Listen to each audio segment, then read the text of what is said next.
Halo, Beta Michelle Cecilia Papilaya, akrab disapa Michelle. Beta mahasiswa di Universitas Patimura dan Beta Duta Genre Provinsi Maluku. Kemudian Beta asal dari Itawaka. Jadi ini Nona Itawaka. Nona Itawaka dari Pulau Saparua. Iya. Michelle Papilaya merupakan ketua OSIS dari SMK Kesehatan di Ambon pada tahun 2018. Iya. Saat menjabat sebagai ketua OSIS, apa yang membedakan Michelle dengan ketua-ketua OSIS lainnya? Yang Beta ingat salah satu programnya itu ada menghilangkan pandangan senior dan junior. Jadi itu programnya untuk menghilangkan kelas, mana kakak kelas, mana adik kelas. Itu tujuannya agar peraturan di sekolah dapat dipikul atau ditaati oleh semua warga sekolah tanpa dong harus membedakan, oh ini kakak kelas jadi yang perlu patuhi aturan ini. Apalagi di SMK Kesehatan itu kan ada karakteristiknya harus menggunakan sanggul. Dan itu kadang kalau masih adik kelas dia lebih patuh. Sementara yang kalau kakak kelas itu karena merasa sudah senior, jadi ya belum sampai rumah, masih di depan pagar, sudah lepas sanggul. Bahkan di dalam lingkungan sekolah pun melanggar peraturan tersebut, tidak menggunakan sanggul. Ya makanya Beta pengen menghilangkan pandangan senior dan junior itu karena itu sendiri yang menjadi penyebab kenapa banyak siswa di Beta punya sekolah tidak mematuhi peraturan penggunaan sanggul tersebut. Apa yang paling sulit saat menjadi ketua OSIS? Karena pada saat menjadi ketua OSIS itu Beta ada di kelas 3 SMK dan persiapan untuk UNBK. Di situ sulit sekali untuk Beta karena Beta harus manajemen waktu dengan baik. Beta harus membagi waktu antara belajar dan organisasi. Karena pada saat itu Beta pengen Beta punya jabatan sia-sia begitu.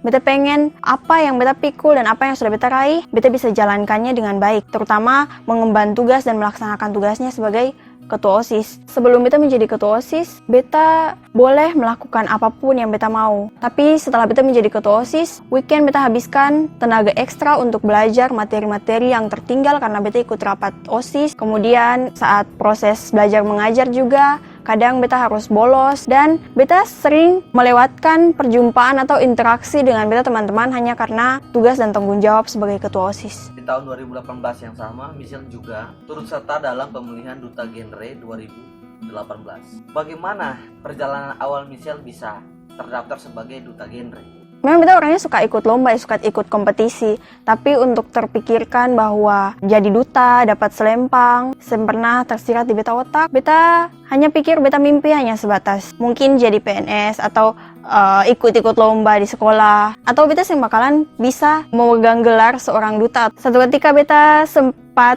ini juga Beta punya latar belakang, Beta punya toko di rumah dan Beta bantu Beta orang tua. Beta timba minyak tanah dan Beta sementara nonton Putri Indonesia. Saat itu Beta lihat dan Beta berpikir apakah Beta dilahirkan dari seorang penjaga toko dan Beta ditakdirkan juga untuk menjadi seorang penjaga toko. Pas Beta lihat Putri Indonesia itu, Beta berpikir bahwa oh kalau memang perempuan itu bisa untuk seperti itu, kenapa Beta bisa? Beta langsung coba searching di Google, ketik kata duta. Kemudian Beta cari berita. Kan berita tuh muncul yang paling dekat dengan daerah Katong. Kemudian beritanya tuh muncul berita Duta Genre Provinsi Maluku.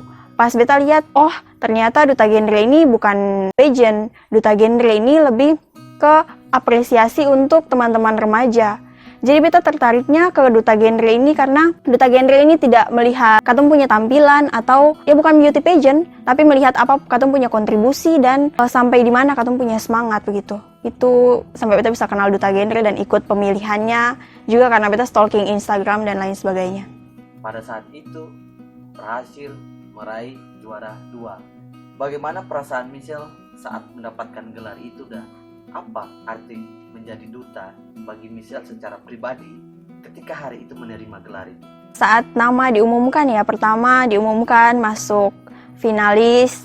Saat itu finalisnya ada sekitar 25 orang kalau saya salah. Dan Beta itu peserta terakhir. Jadi Beta yang catwalknya sendiri. Beta yang catwalk tunggal, yang lain catwalk sama pasangan. Pada saat final, kemudian pengumuman juara, Beta menjadi juara 2. Sebelum mendapatkan gelar atau sebelum mendapatkan selempang ini juga Beta sudah berpikir bahwa sampai di titik ini pun Beta sudah sangat luar biasa. itu beta kasih penghargaan untuk beta diri sendiri bahwa seng semua orang bisa ada di titik ini dan seng semua orang bisa melewati proses ini. Pada saat beta pakai sas ini atau selempang ini, beta nangis di atas panggung karena yang tadinya beta pikir beta mimpi hanya sebatas yang pekerjaan atau aktivitas sehari-harinya hanya di toko, ukur minyak tanah dan melayani pelanggan. Nyatanya beta bisa ada di panggung megah itu, beta bisa berkompetisi dengan orang-orang hebat, remaja-remaja yang hebat, perwakilan dari semua kabupaten kota, dan dapat juara 2 pun beta rasa kayak beta mimpi begitu.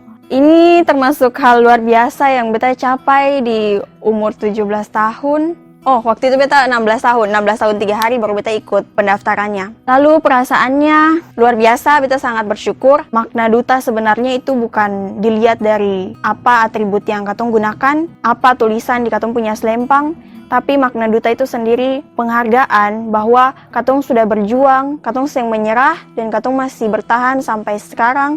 Bahkan katong masih tetap berusaha untuk bermanfaat. Katong masih tetap berusaha untuk bisa kasih sesuatu, bisa berkontribusi untuk orang lain. Dan banyak duta itu dong hanya pakai dong punya selempang itu untuk foto-foto. Banyak kegiatan-kegiatan yang tidak dilakukan.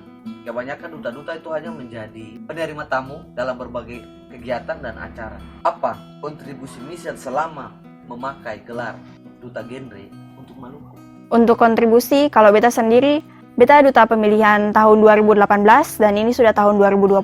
Masa jabatannya hanya 1 tahun, tetapi pengabdiannya seumur hidup. Namun, beta punya eksistensi sampai tahun 2020. Beta rasa itu sudah menunjukkan bahwa beta masih bertahan karena tanggung jawab ini. Karena beta rasa ini bukan sekedar tanggung jawab, tapi ini panggilan. Kemudian, aksi yang beta sudah lakukan sejauh ini, beta sudah sering sosialisasi atau sering terlibat dalam kegiatan-kegiatan BKKBN atau kegiatan komunitas lain dengan atau tanpa selempang. Salah satunya mungkin beta bersama dengan teman-teman genre menggunakan selempang ini, katong sama-sama sosialisasi tentang seberapa pentingnya katong menjaga katong punya masa emas, yaitu masa remaja ini. Kemudian mungkin tentang perencanaan berkeluarga dan lain sebagainya. Katong sudah sampai ke kabupaten kota, dan beta sendiri juga merasakan dampak dari beta punya kontribusi itu sendiri. Saat beta memberi, beta menemukan ada timbal balik yang beta alami. Seperti beta kasih sosialisasi, beta ketemu dengan orang baru. Dari situ beta belajar tentang budaya baru, beta belajar tentang dong punya adat istiadat, atau mungkin cara memahami orang yang berbeda adat istiadatnya dengan katong. Beta pelajari itu semua dan beta rasa ya itu benefitnya. Tahun 2019, Michelle mengikuti Jambore Ajang Kreativitas di Jakarta. Apa saja yang dilakukan di ajang itu dan apa manfaatnya bagi Michelle secara pribadi? Jadi yang tahun kemarin, tepat bulan Desember itu, beta menjadi perwakilan dari BKKBN Provinsi Maluku dengan beberapa teman duta juga untuk ikut kegiatan Jambore Ajang Kreativitas yang digabungkan dengan ajang pemilihan Duta Genre Indonesia pada saat itu. Duta Genre Indonesia tahun 2019. Untuk itu, beta sebagai perwakilan Jambore bersama dengan finalis atau pemenang Duta Genre Provinsi Maluku, dia mewakili Maluku untuk pemilihan Duta Genre, sementara beta mewakili Maluku bersama teman-teman untuk Jambore, dan kegiatannya itu digabungkan. Tujuannya sebagai media pertemuan teman-teman genre se-Indonesia dan perayaan eksistensi genre selama 1 dasawarsa pada saat itu. Di sana aktivitasnya selama kurang lebih 4 hari. Di sana ada kelas training, ada kelas public speaking, kelas desain program, atau ada kelas memasak untuk yang mau jadi barista. Ada kelas juga khusus untuk teman-teman Duta Genre Indonesia, yang mana mereka mengunjungi sekolah-sekolah yang ada di Jakarta Barat atau masyarakat-masyarakat yang ada di Jakarta Barat untuk terlibat atau melakukan aksi di sana. Katong melakukan kegiatannya tuh hanya di dalam ruangan, tetapi kegiatannya itu fokus ke pengembangan diri remaja dan menggali potensi remaja itu sendiri. Itu sih yang beta ingat. Salah satu kegiatan yang menarik yang dilakukan Duta Genre pada bulan Februari kemarin adalah Genre Bicara Cinta. Apa saja yang ingin dicapai dengan kegiatan itu? Genre Bicara Cinta hadir saat itu untuk mengedukasi teman-teman remaja yang ada di Kota Ambon khususnya untuk semakin tanggap atau semakin dewasa dalam menyikapi persoalan-persoalan remaja seperti pacaran. Jadi bagaimana generasi berencana atau generasi muda khususnya remaja itu menyalurkan cintanya itu biar tidak ke hal-hal yang bisa berpotensi menyimpang. Tetapi genre bicara cinta berbicara untuk mengedukasi teman-teman remaja untuk penyaluran rasa kasih sayangnya dengan hal-hal yang positif dan tidak melulu hanya terfokus pada hubungan atau status pacaran. Nah, menurut Michelle, apakah pacaran itu menjadi prioritas Kaseng di saat usia remaja? Buat beta, status pacaran atau pacaran itu sendiri harus masuk dalam perencanaan, tetapi bukan merupakan prioritas. Karena perencanaan juga sendiri kan persiapan untuk menuju ke tahap pernikahan. Walaupun katong masih remaja atau walaupun katong masih, ya katakanlah masih bocah ya, tapi sudah harus mempersiapkan itu dengan matang. Karena walaupun beta masih SMA sampai mahasiswa pun beta juga berpikir bahwa pacaran merupakan salah satu bentuk beta untuk mempersiapkan beta punya keluarga di masa depan. Siapa orang yang pantas untuk menemani beta nantinya atau bagaimana beta punya kehidupan berkeluarga nantinya. Michelle merupakan salah satu duta genre yang bekerjasama dengan BKKBN dan menyuarakan keluarga berencana sebagai salah satu program unggulan. Apakah Michelle juga akan mewujudkan itu setelah menjadi keluarga? Sebenarnya ya BKKBN itu sudah rebranding ulang-ulang dan tidak lagi menyuarakan 2 anak cukup, tetapi berencana itu keren. Jadi di sini untuk aplikasikan program ini ke dalam beta punya kehidupan ya, karena beta support kegiatan ini atau program ini berarti beta tahu dampak positifnya dan otomatis beta akan mengaplikasikannya dalam beta kehidupan. Bukan tentang 2 anak cukupnya, tetapi tentang berencana itu keren, bahwa perencanaan dan menjadi generasi berencana itu sangat penting untuk semua orang. Apa pesan Michelle untuk remaja di luar sana yang saat ini sedang menghabiskan waktunya untuk kegiatan-kegiatan yang tidak berguna? Pesan beta untuk teman-teman remaja yang ada di luar sana, tetap semangat dan jadi bertanggung jawab untuk katong punya diri sendiri, karena yang bertanggung jawab atas katong punya masa depan yaitu katong diri. Sing ada ceritanya orang tua bertanggung jawab atas katong. Katong sendiri yang memutuskan seperti apa katong kehidupan ke depannya. Dan apapun katong pilihan hari ini, apapun katong punya tindakan hari ini akan mempengaruhi katong punya masa depan. Jadi tetap semangat.